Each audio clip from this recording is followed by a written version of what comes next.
Higley High School, 15 years of excellence and honor. Named after S.W. Higley, the founder of the community in which the campus resides, the doors of Higley High School officially opened in August of 2001. Donning the colors of navy and silver, the Higley Knights were born. Much like the students who walked the halls those first few years, the campus was in its adolescence, feeling its way through challenges, searching for its own traditions, its own identity. When Higley first opened, it was quite country still here. Lots of fields. In fact, we were the only school and pretty much no apartments or anything, the only thing on Pecos Road. Pecos ended at Wrecker. It was in the middle of a bunch of cotton and alfalfa fields. There were cows and goats and things out here. The houses weren't here. The LDS church wasn't here. The district office didn't even exist. Most of the classes were in the 700 wing. We didn't have the theater built at the time as well. The courtyard was completely different. It was all grass. We didn't have all the cement. The 900 building wasn't there. It was all parking lot. The wrestling room when we first started was in the dance room. It was just really different. The area has changed. No more cotton fields, much fewer rattlesnakes around than there were the first couple of years. We were so small. I think there was like 500-600 kids.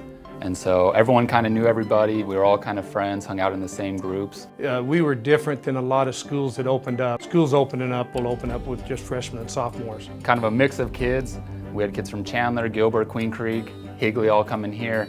And it was a new experience, everything was new. I participated in football and basketball were the two things I did at school. I remember we made the playoffs my junior year in football. We ended up making the playoffs that year. We snuck in there. I think we were the 16th seed. And then basketball, we made the playoffs our senior year, which was the first time in school history. You know, it's a lot of fun. You get to hang out with all the guys and camaraderie and all that. But Higley at that time, since we were so small, one of the things I remember the most is that we had to travel. To see other towns and to meet other coaches, and you know, we got to travel quite a bit. You know, we went to Safford and played Safford, down to Eloy, and really some good football teams. So it was like you almost got a tour of the state of Arizona on a school bus because of everywhere we had to drive because we were so small. But on the school bus rides, that's where you get to know the guys. You know, you're not in school, you're not a practice, you can kind of goof off, get ready for the game, just mess around, and you know, I think that's where our teams came together, was on those school buses. Just 3 years into the school's existence, Higley hung its first state championship banner. The 2004 girls volleyball team will be remembered as Higley's first athletic triumph. 2005 was a memorable year for the Knights varsity spirit line. In 2005, the varsity cheer team here won the Arizona State Cheer and Dance title. They worked hard, they were very dedicated. I still connect and keep in contact with all of those girls from that year. The team in 2005 really was dedicated and committed to our program and wanting to win a state championship. So they were really motivated and gave their heart and practiced 5-6 days a week to bring home that state title. In 2006, the girls varsity soccer team struck gold, winning the school's second state championship in a team sport. Samantha Roberts, a sophomore that season, reflects on the experience. My coach was John Roberts, who is actually my dad. My dad is probably the best coach I've ever had, and I know that sounds really biased, but it's not. You can ask a lot of people and they'd say the same thing. He was really hard on us, and he focused a lot on having endurance and being fit, doing well with all of that. He focused more on mechanics rather than things other coaches focus on, and he made sure that we meshed well as a team and didn't deal with the drama that high school was. Like when we were on the soccer field, we were on the soccer field, and I think that built us up a lot because we all had those relationships, and we still kept those relationships. I mean, 10 years later, I'm still friends with the girls I won state with.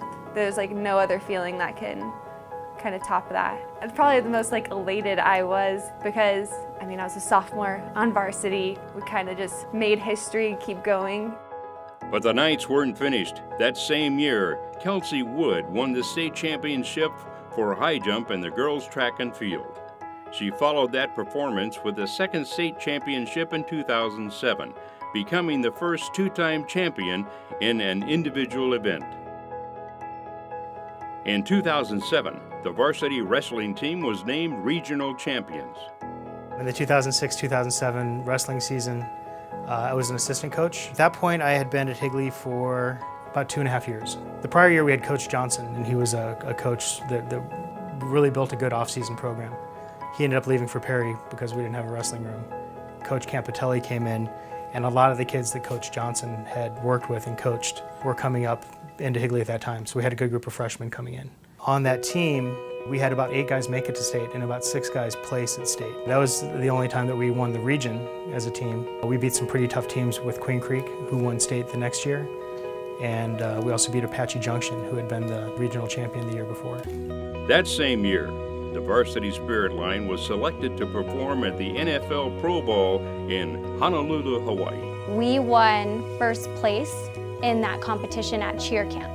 So what that meant was we actually got to perform at the Pro Bowl. We got to go to Hawaii. We got to see Pearl Harbor. It was all of us, freshmen through varsity.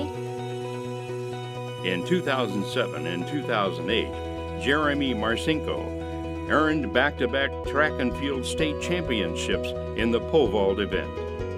2010 found the girls taking center stage. Kanisha Coleman, Simone Ellsworth, Shelby Lewis, and Talina Shamsuddin were named state champions in the girls' 4x100 meter relay. In 2011, Higley's track team continued their dominance. The girls' team was named state champions, while the boys finished as state runner-up. The boys' track team finally captured the state title that had eluded them in the previous year, winning the 2012 state championship.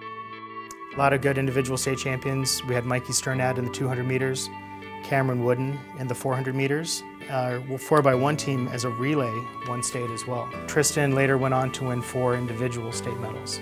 So this was kind of like getting over the hump. We'd finally won the state championship. Everybody was ecstatic. Guys were holding up the trophy and running around all over the place. So it was a good feeling to get that monkey off of our backs. 2014 brought the varsity wrestling team back into the spotlight. Drew Aho captured state runner-up honors in the heavyweight division. The following year, Cameron Wells was named 2015 state champion for his weight class. Attending Higley High School was a lot of fun. The day-to-day was a good time. A lot of people came together from schools all around, meeting up with them, making new friends, new experiences. I had so many teachers that I look back now and think like, wow, they were cool. They really helped shape my ideas and who I ended up becoming. When I look back now about being a Higley Knight, or when people ask me now, like, where did I go to high school, and I tell them that I went to Higley High School, it's a lot of fun to talk about it because at that time, Higley was still a little bit of a smaller school and kind of on the rise. Our rivalry with Queen Creek and now Williamsfield, they're all big things that people like to talk about. So it's fun to discuss where I went to high school, and saying I went to Higley is pretty fun.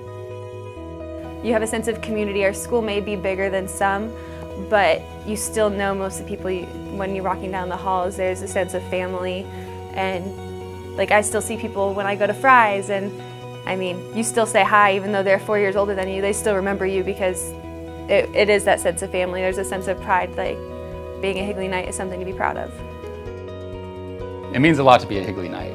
Looking back, I'm proud that I was able to go to school here. When it first started, it was kind of small. Never heard of Higley before, didn't know it existed. But looking back now and all the things that we've accomplished as a school, it's nice to be able to say, hey, I went to Higley. Being a Higley Knight, it means that you're going to be successful. You've been set up to be successful. There's great teachers, you get educated, and they set you up to be successful in life. That's paid off in dividends, over the last 10 years. As a Higley Knight, the one memory that really stands out to me is my senior year. We had a senior field day, and we had a bunch of blow-up slides and water things on the football fields, and it was, maybe a week or 2 before we graduated. Anybody who was part of our senior class was there. We just had so much fun, and it was like the last time that we were all together. So that's my favorite memory. Higley High School, united in excellence and honor.